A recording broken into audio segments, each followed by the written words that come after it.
Hi guys! Assalamualaikum. For today's video ay wala muna tayo sa pagluluto kasi for today's video ay magka-carwash girl muna tayo kasi yung amo ko tinamad na naman magpunta sa carwash. So ayun, ako na lang yun inutusan niya para linisin yung sasakyan. Pero yung sasakyan ng amo ko parati yan sa carwash pinapalinis. May mga time lang talaga na pag tinamad na sila magpunta ng carwash, so inuutos nila sa akin. Pero hindi naman lahat yung lilinisan kasi yung sa labas lang. So, madali lang naman dahil sanay naman ako magwashing ng mga sasakyan. Kasi dati nung maliit pa kami, naalala ko tuloy yung dati na maliit kami, yung tatay ko nag-drive sa jeep noon. Tapos, pag umuwi, yun, kami ng mga kapatid ko, kami yung nag-washing ng ginadriveran ng tatay ko na jeep.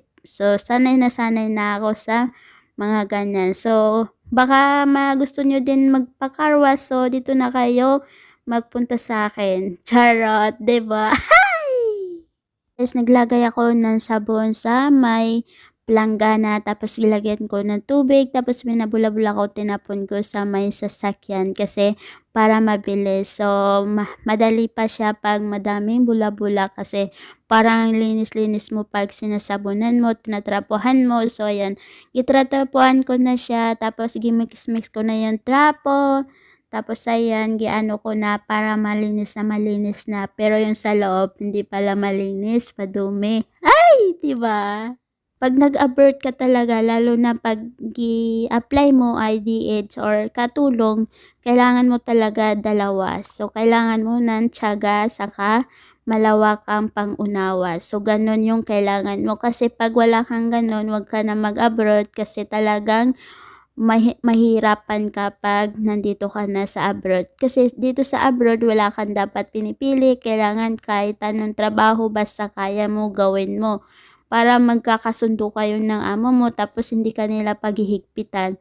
Sa pag-aano naman ng amo, basta importante, pinapakain ka, sinasahuran ka, hindi ka naman ginalit matulog, tapos hindi ka naman ginapalo. So, yun, maganda yun na amo. Kasi ang hindi magandang amo, kung hindi ka sinasahuran, hindi ka pinapakain, tapos wala ka pang hindi ka pa mga ka gamit ng cellphone. So, yun yung pangit na amo. So, alhamdulillah sa mga amo ko, lahat free.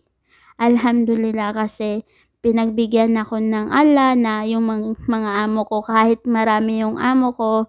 So, alhamdulillah kasi lahat sila maganda ugali, kahit minsan nakakasagutan ko yung iba, tapos yun, nagsasorry din naman ako kung ako yung may mali.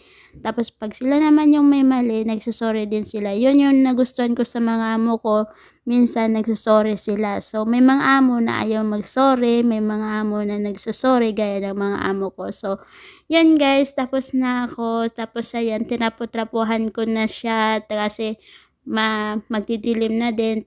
Tapos baka hindi ko na din makita kasi sa oras na yan siguro nasa mag 5 na, tapos magdidilim na.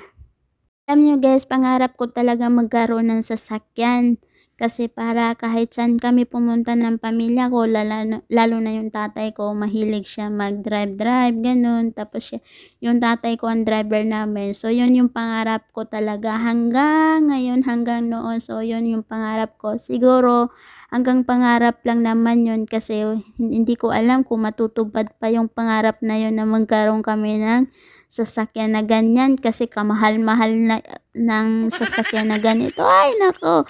Baka siguro hanggang ilang kahit ilang years pa ako dito sa abroad, hindi ko pa makuha yung ganitong sasakyan. Ay, diba? Ayan guys, maraming salamat sa lahat na nanonood ng aking video, saka lahat na naga-like at naga-subscribe. Maraming salamat. So, paki-share na din guys. Malaking tulong na yun pag-share nyo sa aking mga video. So, yun guys, don't forget to like and subscribe. Maraming salamat. Bye!